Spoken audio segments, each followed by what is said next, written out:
Hello, this is Get Britain Out's first podcast of the series in which we will be discussing all things Brexit with high-profile figures in and around the Westminster sphere.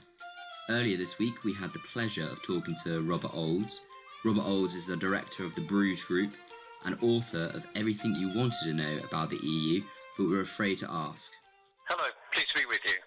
Thank you for being here with us today. We're just going to ask you what your thoughts are on the developments of Brexit in the most recent weeks, and where you think we'll be going in the next few weeks as well. Well, Brexit is being undermined by the lady who's been tasked to deal with it. In fact, promised to be dealing with Brexit, to be delivering what the British public voted for. Brexit means Brexit, after all. That's what she said. But this is not exactly what Theresa May, the British Prime Minister, is delivering. She fought a general election on being able to negotiate a good deal for the UK. She certainly isn't delivering. Why? Because she doesn't actually believe in Brexit. She's actually trying to sabotage what the people voted for. Oh yeah, hi Robert. So I was just asking about the resignations. Of course, you saw that Scott Mann this morning for North Cornwall has resigned from the government. He described it as a watered-down Brexit. I was going to ask you, of course, is it a fair description to describe the Chequers deal as a watered-down Brexit, what Theresa May is proposing? That's a fair description. One could argue he's actually being rather generous to Theresa May. But yes, it's a watered-down Brexit. It's a Brexit in name only when it comes to the reality. Is that it's not just it isn't a compromise. It's Britain formally leaving the European Union, leaving any influence we may have with the European Union, but accepting European Union rules, accepting their deciding our policies on a whole host of areas, ranging from immigration, because that will continue more or less. It's just a rebranding exercise of Britain's relationship and losing influence in the EU for actually not very much in return. This is not a good deal for the UK. Britain will be following European Union rules. We will be, as people like Boris Johnson and Jacob Rees-Mogg have argued, a vassal state. This is the worst possible scenario we could actually be delivering. So it's watered down very strongly indeed.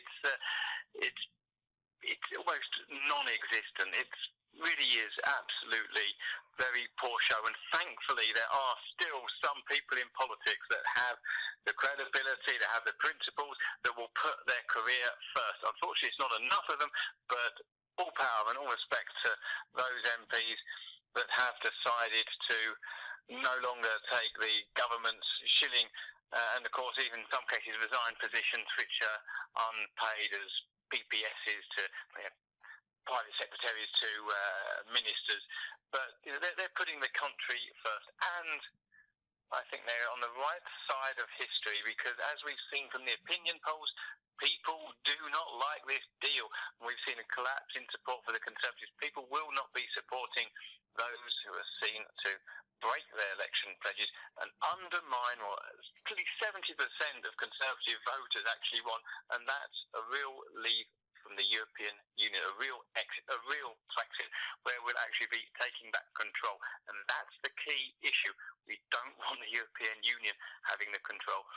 And Theresa May is delivering that, and those politicians that are prepared to put their principles first are doing the country proud. It's just a shame there's not more of them, and it's a shame our very own Prime Minister isn't putting the country first. Yeah, just to follow up on that with the resignations, I was just going to ask, do you think they're significant and do you think they're making a difference? Because I know Steve Baker came out this morning and said that the Common Rule Book has been on the table for months with Theresa May, and she sort of sidelined David Davis's department. He's now resigned, being immediately replaced by Dominic Raab, just another Brexiteer. Do you think this actually making a difference? Do you think it's more for just a principled stand, or do you think it's actually going to impact the government policy? Do you think it will change Theresa May's direction at all? Well, Theresa May has made some slight concessions regarding, looks like going to be making some slight concessions regarding the status of Northern Ireland and keeping that in the UK, instead of having Northern Ireland signed up to European Union rules, whereas Britain would have the option of being somewhat outside of the European Union's control. Theresa May's cunning plan is to keep the UK united by having the whole of the UK follow European Union rules. This is not exactly a great success so far. Theresa May hasn't budged. She's made the only movement she has made is closer and closer to the European Union. She's made her own speeches. Her Lancaster House speech was warmly welcomed, widely welcomed by many people who saw this. This is a real Brexit, but of course has delivered something, or is trying to push Parliament and the country into something very different. So far, these resignations haven't made a difference because this deal is still going ahead without the substantive changes that we would like to see, such as putting the whole thing in the bin. And the reality is, unfortunately, some Brexiteers have given cover to this process, knowingly or unknowingly, and that's certainly the position that Steve Baker has regretfully found himself in as a minister within BexEU. He's now realised that it was a Potemkin structure to disguise what was really going on. Well, a lot of people saw what was happening for quite some time. We saw the direction of travel, and it was concession after concession, and the government saying things which contradicted their own position time and time again, and moving closer to the European Union. It's just a shame they didn't act earlier, because now we are very, very late in the day. So those ministers who thought they were having influence and now have found out that they didn't, well, more for them really, but it's time they actually woke up and now must push back even harder just to save their self from embarrassment for giving cover to a political betrayal, because this is the betrayal of Brexit. And those ministers are true Brexiteers and don't actually want this to go ahead, need to act now, because time is running short. We are approaching the recess of the House of Commons, and if it's summer, Parliament will be away until September. That gives the government the time to negotiate all kinds of concessions to the European Union. So they really do need to act, and thinking they have influence as ministers is clearly something that actually they don't. Really, the people here that matter are, of course, the European Union, and the Prime Minister is just following whatever Ollie Robbins, her advisor, says. So they need to put themselves above the parapet and make sure that within the next few days that action is taken that will stop this betrayal going ahead. Otherwise, really, they're just going to be people that are on the payroll getting money for their position as MPs, but again, the real decisions are taken, yes, in Brussels and in Luxembourg by the European Court of Justice. If they have any credibility, they'll act now. Hi, Robert. With regards to the recent Brexit white paper we've been reading over the weekend, and in light of your comments, how you said it's been watered down and it's not Brexit, it's interesting how in the executive summary, Theresa May does claim that it is indeed honouring the referendum result and it adheres to her previous speeches. So I thought perhaps, could you give some examples within the Brexit white paper where you thought actually it's going wrong? Well, where does one begin? Theresa May had said that we would be outside of the customs union and the single market, and that was one of the things made clear in the referendum, that if Britain voted to leave, it would mean leaving the single market. That was made clear by Remainers. It was made clear by the majority of Leavers, the ones leading the campaign. It was made clear in the government's booklet, funded at taxpayer expense and sent out before the returns for election expenses, referendum expenses counted. It was a way of trying to scare people and not declare all the costs in the referendum and to back the Remain case that the government was pushing under David Cameron.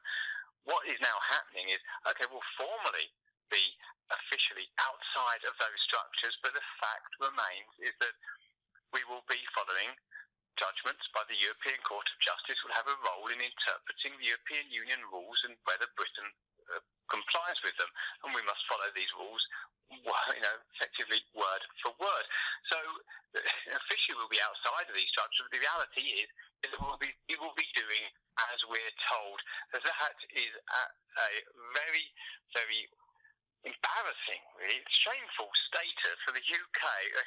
A leading member of NATO has a seat on the Permanent Council of the United Nations, one of the fifth, sixth largest economies in the world, an important country with global links, surely a proud democratic nation, surely, are we not?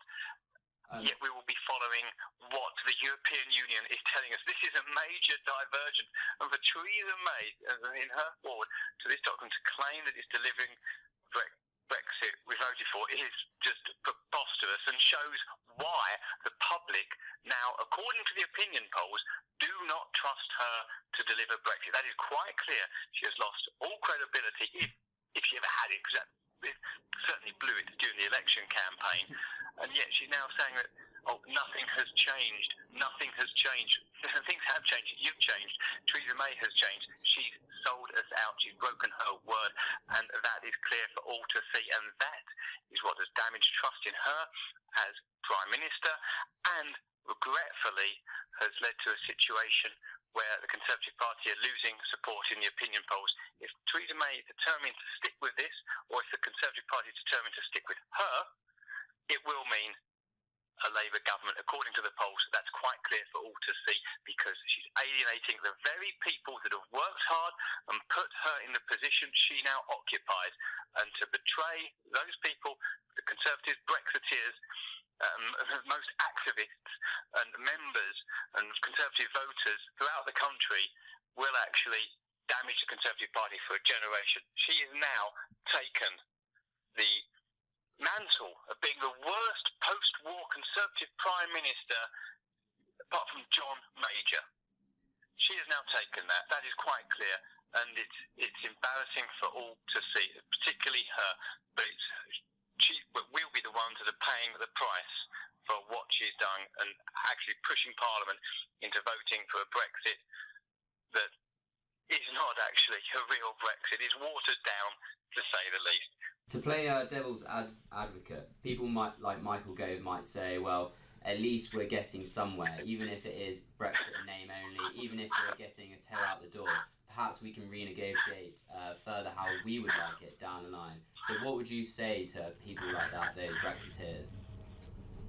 Well, this is not a temporary solution. This is a deal that's set to be in perpetuity, and it's actually worse. Well, if you have a situation where people can pretend and even try and keep a straight face where they're claiming this is actually what we voted for, you're then deceiving people. You're then creating a situation where, hey, don't worry, it's okay to be outside. We're okay now. We're outside of the European Union.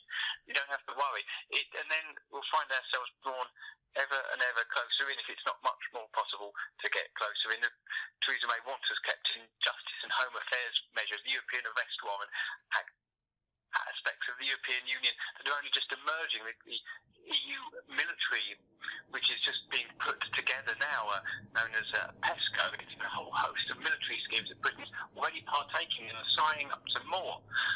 This is an absolute cloak and dagger exercise, smoke and mirrors, where we're being told one thing, the reality is very difficult, and that's what is actually dangerous. It's dangerous for our democracy because the people know better, and people can smell through the misinformation that's coming out of 10 Downing Street, and they're losing trust in politics. That's why support for the Conservatives has now gone down. And people are losing faith in politics. If the Parliament votes for the referendum, holds that referendum, says that referendum result will be binding, and they'll implement what we voted for, and then does almost the complete opposite. If Parliament votes to give government the power to negotiate our exit under Article 50, and then keeps us inside many of the aspects of the European Union, that destroys trust. If there's a general election and 80% of the MPs, all Conservatives, all Labour, elected on a manifesto that says taking us out of the single market and the customs union, and then they do effectively the opposite, just rebrand them, that destroys trust in politics. That takes politics to a very, very dark place in this country, and Absolutely. That's regretful. If people can't trust the democratic system, then people will start to look elsewhere to make change, and that is deeply regretful and deeply concerning, and we should be very careful about this, but it's the politicians that have let the people down. So basically, they should stop pretending otherwise, stop giving cover to a government which, under Theresa May, is determined to keep us in the EU in name only. Because really, Theresa May, ultimately, when it comes to it, she actually did think, she made clear in the referendum campaign that Britain shouldn't leave the European Union. She was for Remain. She even made it clear that the EU would have the whip hand in any negotiations, that they would have the advantage, they would have to comply to what they thought.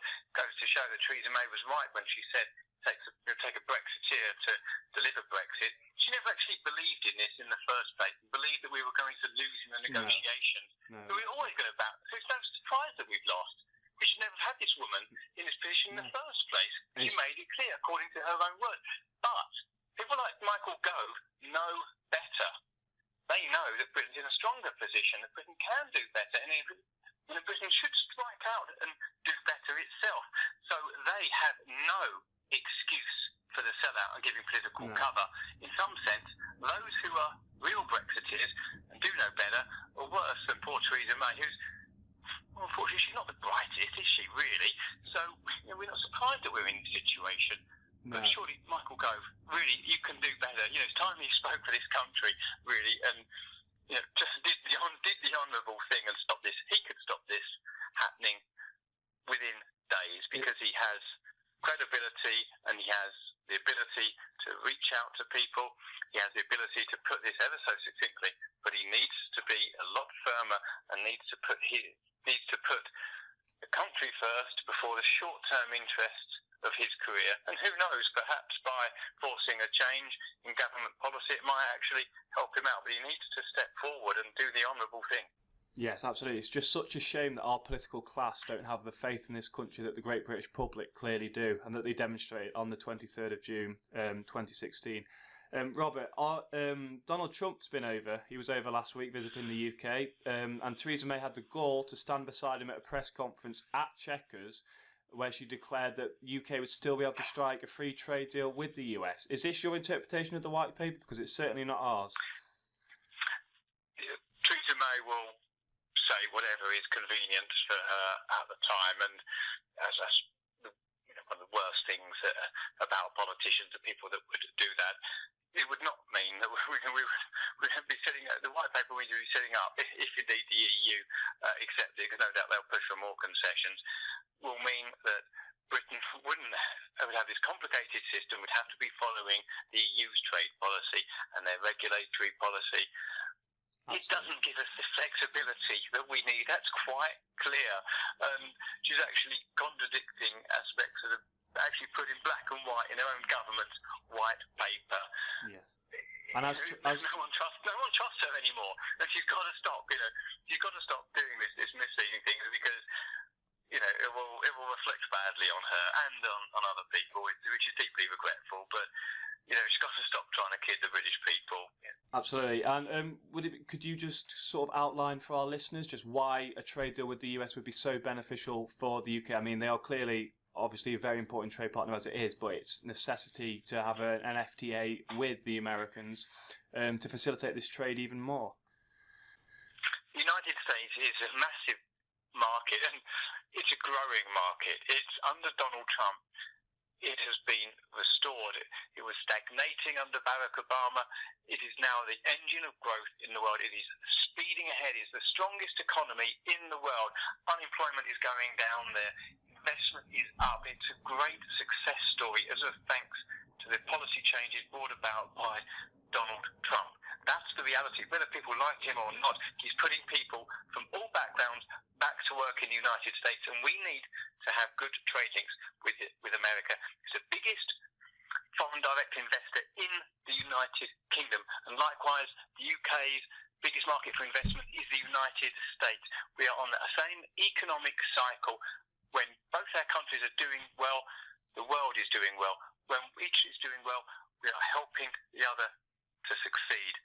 And we need to have even closer links to expand and make sure British businesses can get full access to the American market. It's growing. People have jobs now in America.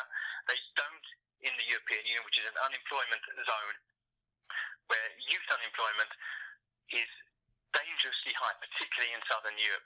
The United States is a success story. We need access to their market as much as we can have to help this country grow. And that's where the opportunities lie.